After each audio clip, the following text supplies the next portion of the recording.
MPs today are debating a bill that would give government the tools it needs to maintain Croatia's economic stability when major companies run into financial trouble. The bill comes in response to the financial crisis in Croatia's largest company, Agrokor. Government's proposed legislation would apply to those companies with more than 5,000 employees and debts in excess of €1 billion. The opposition has said that it will not support the bill, claiming that it is in contravention to the Constitution. Prime Minister Andrej Plenković has rejected this assessment. Today is the first working day for Agrokor's new Restructuring Director Antonio Alvarez of Alvarez & Marsal, an international professional services company specializing in turnaround management. Alvarez, who was named by Agrokor's largest creditor, Russia's Sberbank, said that the situation in the company was very difficult, adding that his first moves would be to establish stability and liquidity in the company and then begin the restructuring process. I'm appointed by the company, but I'm independent. I don't have an allegiance to any stakeholder. I'm here to maximize value for all the stakeholders, to keep the group together. I view my fundamental role as helping different groups come to an agreement to save the business. I've got a track record for having preserved and saved lots of jobs, having preserved supplier relationships. There's no guarantee.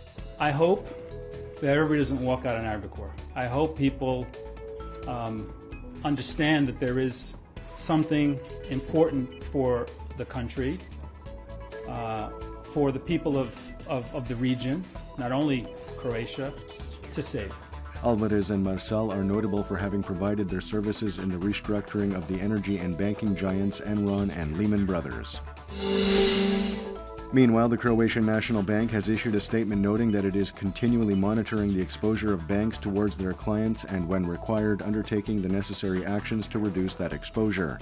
The central bank added that there are indications that some banks operating in Croatia have been hiding their level of exposure from regulatory bodies. As a result, the statement says that it would be a good time to make this a felony offense and not simply a misdemeanor as it currently stands.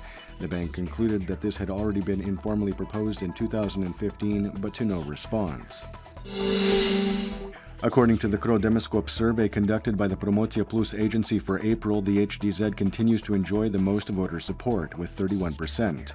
The largest opposition party, the SDP, is second at close to 23%.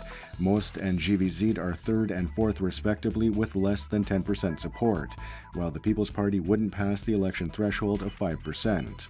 Prime Minister and HDZ leader Andrej Plenković remains the most popular politician with an approval rating of more than 20%. He is followed by no one politician in particular, and then President Kolinda Grabar-Kitarović with just over 10% support. Anka Mrak-Taritaš of the People's Party and SDP leader Davor Bernardić are fourth and fifth respectively, with less than 10% support. According to the poll, more than 60% of Croatian citizens feel the country is moving in the wrong direction, as opposed to only 30% who feel it is moving in the right direction. Slightly less than 10% are undecided. Despite this, government's approval rating grew slightly to just over 46%. Taking a quick look at sports, in the 23rd round of play in the domestic basketball league, Cibona Zagreb beat crosstown rivals Cedevita 71-69 last night. Both teams now have a 17-6 record. Cedevita is currently 4th and Cibona 5th in the standings. And now the forecast for the remainder of the day. Variable and unstable weather with isolated rain and downpours with thunderstorms, especially on the coast and in the Dalmatian hinterland. Winds will be mild inland with a mild to moderate westerly and northwesterly on the Adriatic. Highs will be between 13 to 18 degrees Celsius. The 3-day forecast for the interior calls for more of the same on Thursday, with sunnier, warmer, and more stable weather going into the weekend. The coast will also see unstable weather tomorrow, with partly sunny skies on Friday, predominantly sunny and warmer on Saturday.